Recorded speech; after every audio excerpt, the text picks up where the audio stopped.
ఏ ప్రశ్నను ఎవరినే అడగను.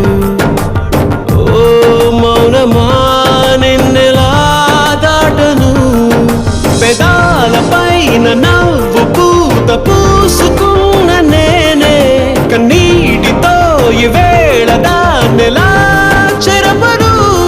తన జ్ఞాపకమైన తగదని మనసునెలా మార్చను. ఈ ప్రేమకి ఏమిటి వేడుక, ఏ జన్మకి జంటగా